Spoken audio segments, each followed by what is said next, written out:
warahmatullahi wabarakatuh. Selamat pagi, selamat siang, salam sejahtera untuk kita semuanya.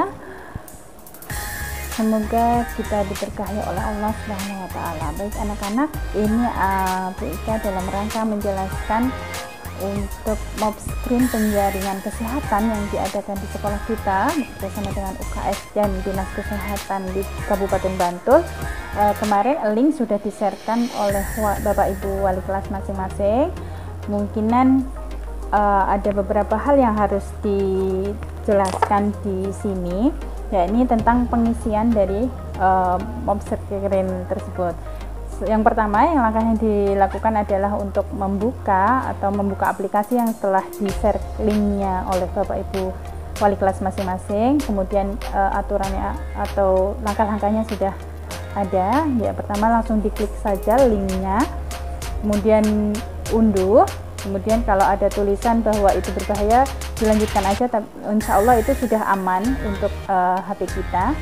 Atau karena memang kita tahun ini terkendala tidak bisa di-download by Play Store, tapi masih manual seperti itu. Oke, kemudian dilanjutkan. Di sini ada memasukkan NPSN, kemudian ada memasukkan memilih Puskesmas. Jadi jangan salah, karena kita ada di wilayah Puskesmas JT1, yang harus dipilih adalah JT1, Puskesmas JT1. Kemudian SD kita, oke, sesuai dengan identitas kita, alamat dan sebagainya. Kemudian dimasukkan nomor peserta didik, yaitu nomor induk nasional atau NPSN dari siswa. Itu nanti Bapak Ibu guru juga akan mengeser bila mungkin lupa atau orang tua tidak terlalu hafal atau anak-anak juga sudah lupa untuk nomornya, atau mungkin rapotnya ada di sekolah dan sebagainya.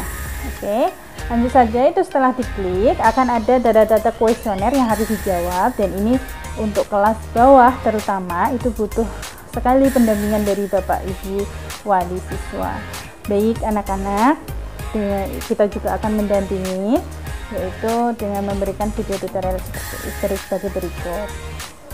Yang pertama, setelah kalian bisa membuka dan memasukkan NPSN, akan ada data-data anak-anak karena kita sudah link ya. Itu ada sekolah tolong dicek benar-benar SD Getis, kemudian di situ ada nomor induk nasional, kemudian nama kalian, kemudian tanggal lahir, golongan darah. Kalau mungkin belum tahu golongan darah, tanya ayah bunda ya. Kemudian nama orang tua, kemudian ada pilihan disabilitas atau non disabilitas, kemudian kelas berapa kalian tulis, jenis kelamin dan sebagainya. Nah, kita mulai kemudian menjawab kuesionernya.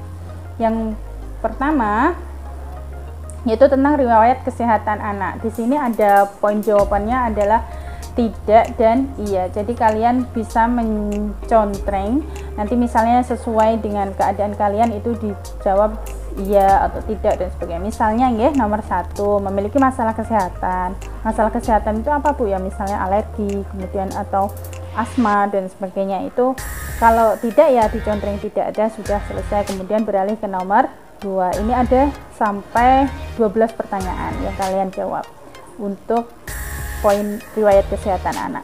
Kemudian yang kedua dilanjutkan B, yaitu riwayat imunisasi. Nah, biasanya kita kan suka lupa-lupa ya, atau tidak tahu. Jadi kita memang harus bertanya, atau saat mengisi kita harus didampingi oleh orang tua.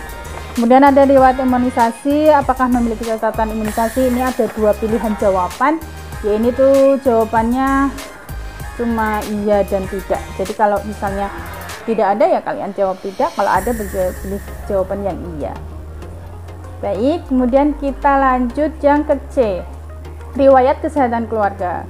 Nah, ini harus ada di samping ayah ibu ya. Kemudian karena ini berdasarkan keluarga pertanyaannya. Yang pertama misalnya, apakah orang tuamu atau anggota keluargamu ada yang menderita TBC? TBC itu apa sih Mbak? TBC itu adalah tuberkulosis ya. Tuh, kemudian kalau tidak ada 3 jawaban pilihan. Kalau tidak jawab tidak, kalau iya iya, kalau tidak tahu jawab saja tidak tahu ya. Kalau tidak tahu jawab tidak tahu, contreng yang tidak tahu. Oke, yang selanjutnya ini sampai nomor 12 ya untuk riwayat kesehatan keluarga. Kemudian lanjutkan lagi untuk poin D yaitu gaya hidup. Nah, di poin D gaya hidup ini itu ada tinggi badan yang harus kalian isi, kemudian berat badan. Biasanya di sekolah sudah nggih ada data berat badan, tinggi badan. Kalau masih ingat tolong dituliskan seperti itu. Kalau tidak ingat mungkin di rumah ada timbangan badan, silakan menimbang. Baik, dilanjutkan untuk pertanyaannya. Pertanyaannya itu apakah kamu makan pagi? Setiap makan pagi berupa apa dan sebagainya. Nah, itu ada jawaban selalu, kadang-kadang, dan tidak pernah. Ya, itu kalian nanti contreng ya, jawaban yang sesuai dengan diri kalian. Baik, itu pertanyaan sampai 11. Nah, nomor 11 itu ada gangguan penglihatan. Jadi kalian misalnya ada minus atau ada rabun gitu ya, selindir dan sebagainya, itu tolong nomor 11 itu dilingkari atau dicontreng lingkaran yang ada di halaman 3. Oke, lanjut. Yang ke E itu adalah poin tentang kesehatan reproduksi. Jadi kesehatan reproduksi atau KESPRO ini berdasarkan gender atau jenis kelamin, yaitu mungkin yaitu laki-laki dan perempuan. Jika kalian siswa putra berarti kalian mengisi yang atas, yang putri nggak usah diisi. Kemudian kalau yang putri isi yang bawah, yang putra tidak usah diisi. Oke, udah ya, paham ya. Kemudian lanjut lagi untuk ini bawahnya itu bahan edukasi konseling. Jadi checklist hal-hal yang kamu ketahui di bawah ini. Jadi kalian tahu tentang apa gitu, kalian baca di situ. Kemudian di checklist yang kalian ketahui, misalnya berat badan, kemudian tinggi badan, postur badan dan sebagainya. Oke, lanjut ya. Lanjut yang halaman 4. Nah, di sini ada 24 pertanyaan atau kuesioner yang harus dijawab. Ini tentang kondisi kita, sesuai dengan kondisi kita 6 bulan terakhir. Jadi di masa pandemi ini berarti nggih. Jadi diisi dengan yang sejujur-jujurnya. Dan semua harus dijawab, tidak ada yang tidak boleh dijawab. Dan ini ada 3 pilihan jawaban, tidak benar, agak benar, dan benar. Misalnya dapat mempedulikan perasaan orang lain, benar gitu, di centang yang benar. Oke, langsung lanjut maksudnya. Lanjut page 5. Ini untuk pertanyaan kuesioner yang halaman 5 ini kita harus benar-benar tanya atau didampingi oleh orang tua ya, karena di sini jawaban diharapkan adalah sejujur-jujurnya sesuai kondisi yang dialami saat ini. Ya, misalnya suka mengingat sesuatu dengan membayangkan, itu ada 3 pilihan jawaban, tidak pernah, kadang, dan selalu. Oke, itu ada sampai 24 pertanyaan yang harus dijawab. Langsung kemudian halaman yang terakhir, halaman page 6, kita ada pilihan checklist, 2 pilihan jawaban, yaitu iya, antara iya dan tidak.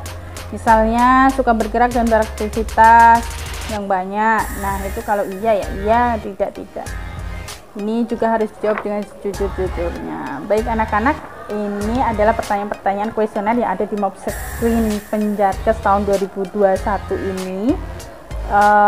Berikut tadi penjelasan untuk membuka linknya, kemudian mengisikan kuesionernya, kemudian untuk data NPSN dan sebagainya itu nanti akan disusulkan atau akan diberikan oleh wali kelas masing-masing. Baik, terima kasih atas waktunya ayah, bunda, dan anak-anakku sekalian.